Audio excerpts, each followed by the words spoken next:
त्यांच्या खुशीतून स्वराज्याचं स्वप्न उदयाचं अशा राजमाता राष्ट्रमाता मासाहेब जिजाऊ परमुलकात राहून स्वराज्याचं स्वप्न पाहणारे स्वराज्य संकल्पक शहाजीराजे भोसले आणि आज ज्यांचा इतिहास आठवला की डोळ्यातून पाणी आणि अंगावर शहारे आल्याशिवाय राहत नाही असे छत्रपती शिवाजी महाराज आणि पित्याने निर्माण केलेल्या स्वराज्याचे फक्त रक्षणच केले नाही तर ते स्वराज्य 10 पटीने वाढवलं असे ते शंभूराजे म्हणतात ना, नियतीचे मालिक बना पण परिस्थितीचे गुलाम बनू नका.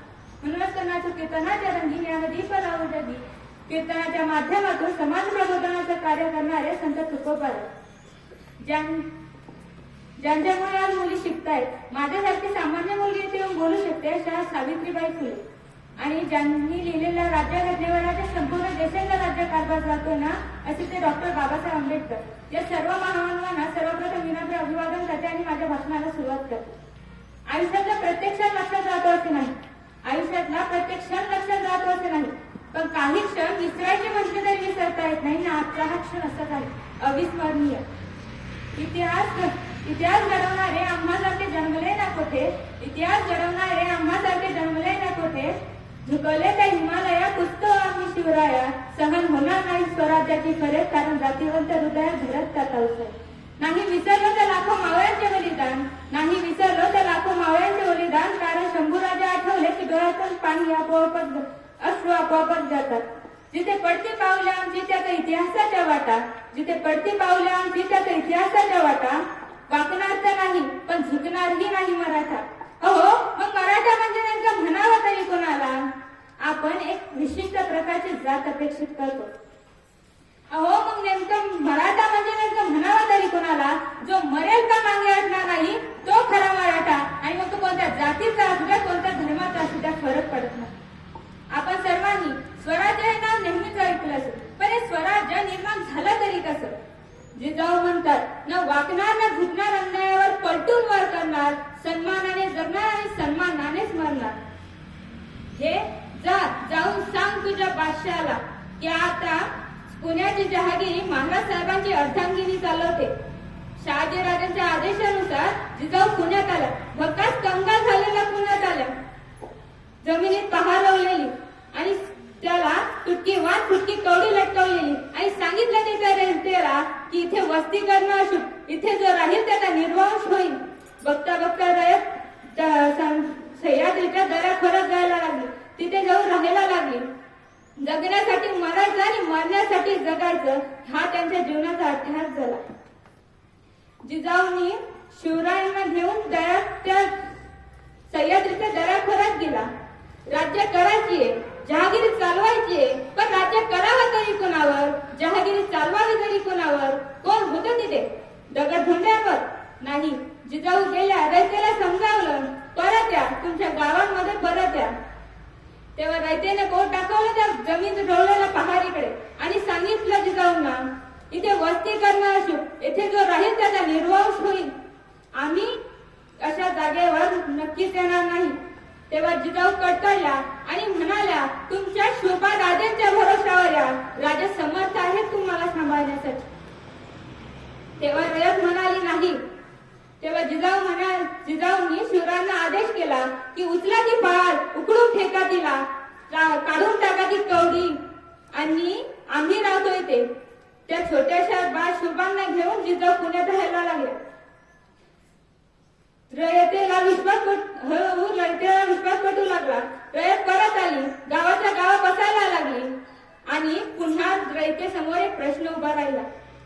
गावात तर आलो, घरात तर आलो, पण खावा काय प्यावा काय, पेरायसाठी धान्य नाही, काय होतं आमच्याकडे? काहीच नाही. तेव्हा रयत जिजाऊकडे गेली आणि सांगितलं. तेव्हाच एक सरकारी संस्था उभारण्यात आली आणि त्या संस्थेचं नाव होतं स्वराज्य आणि त्या संस्थेच्या संस्थापिका होत्या मासाहेब जिजाऊ. जिजाऊंनी त्या सरकारी संस्थेतून रयतेला बैलजोडा दिला, धान्य दिलं, गहू दिली, ज्वारी दिली. बघता बघता पेरण्या झाल्या, पीक डोलायला लागलं, फुलायला लागलं आणि रयत आनंदात होती आणि जिजाऊ सुद्धा समाधानी होत्या. तेव्हाच रयतेसमोर पुन्हा एक प्रश्न उभा राहिला, तो म्हणजे जंगलातील जनावर सगळ्यात पिकवलेल्या धान्याची नासधूस करायला लागले होते. तेव्हा तेवढ्या जिजाऊकडे गेली आणि म्हणाली, मासाहेब काहीतरी करा, मासाहेब काहीतरी करा. तुम्ही आम्हाला पेरासाठी धान्य दिलं, पेरण्या झाल्या, पीक डोलायला लागलं, फुलायला लागलं, पण जनावरांनी येऊन सगळी नासधूस करायला लावली. मासाहेब काहीतरी करा, मासाहेब काहीतरी करा. तेव्हा जिजाऊंच्या मनामध्ये विचार आला की जर पीकच राहिलं नाही तर रयत राहणार नाही. जर रयतेला जगवायचं असेल तर हे पीक जगवावं लागेल. आणि त्यांनी गावागावांमध्ये दवंडी द्यायला लावली की जो कोणी त्या प्राण्यांना मारून त्याने शेपूट आमच्याकडे दाखवायला आणत त्याला सोन्याचा कड दिलं जाईल. बघता बघता जिगरबाज मावळ समोर यायला लागले, रातोरात पहायला द्यायला लागले आणि त्या जनावरांची शेपूट टाकून मासाहेबांकडे दाखवायला न्यायला लागले, कड मिळवायला लागले. तेव्हा जिजाऊंनी एका दगडामध्ये 2 पक्षी मारले. एक जनावरांपासून त्या पिकाचं रक्षण झालं आणि जे स्वराज्यासाठी जे जिगरबाज मावळ त्यांना हवे होते त्यांचा संघ त्यांनी निर्माण केला. एक 2-1.5चा प्रहर होता, रातची वेळ होती, लांब आळ असंत पडला होता आणि तेव्हा गडावर 5-6 मुलांची टोळी आली आणि पहारेकरी पळत पळत त्या मुलांकडे गेला आणि विचारलं, काय रे त्या रातच्याला इथं काय करताय? तेव्हा एक मुलगा समोर आला आणि म्हणाला, मासाहेबांनी दवंडी दिली होती ना हो, की जो कोणी प्राण्याला मारून आणेल त्याला सोन्याचा कड दिला जाईल. प्राणी घेऊनच आलोय ना. तेव्हा तो पहारेकरी म्हणाला, अरे पण पहाटेला या, मासाहेब झोपल्यात आता. तेव्हा तो मुलगा म्हणाला, नाही मासाहेबांना भेटल्यानंतर जाणार नाही. तेव्हा खालचा आडाओरडा ऐकून जिजाऊ स्वतः खाली आल्या आणि विचारलं, काय झालं? तेव्हा तो पहारेकरी म्हणाला, मुलांना सांगतोय घरी जा, पहाटेला या, ऐकतच नाहीये. तेव्हा एक मुलगा समोर आला आणि म्हणाला, मासाहेब तुम्ही दवंडी दिली होती ना की जो कोणी प्राण्याला मारून आणेल त्याला सोन्याचा कड दिला जाईल. मासाहेब म्हणाला, हो दिली होती ना दवंडी. तर तेव्हा तो मुलगा म्हणाला, मासाहेब जनावर घेऊनच आलो ना. तर तेव्हा जिजाऊंनी एकदा त्या मुलांकडे बघितलं, एकदा त्या प्राण्याकडे बघितलं आणि म्हणाला, का रे आम्ही दवंडीमध्ये हे सुद्धा सांगितलं होतं की तुम्ही शेपूट जरी दाखवायला आणली तरी आम्ही तुम्हाला सोन्याचं कड दिलं, पण तू जर पहाटेला आला असतात तर का आम्ही तुला सोन्याचं कड दिलं नसतं? तेव्हा तो मुलगा रडायला लागला आणि म्हणाला, माझा सोन्याचा कडा नको, माझा सोन्याचा कडा नको, तुमच्या कौतुकाची थाप माझ्या पाठीवर पडावी म्हणून आलोय मासाहेब, म्हणून आलो. तेव्हा तो मुलगा म्हणाला, मासाहेब जेव्हा तुमच्या कौतुकाची थाप या पाठीवर पडते ना तेव्हा 1000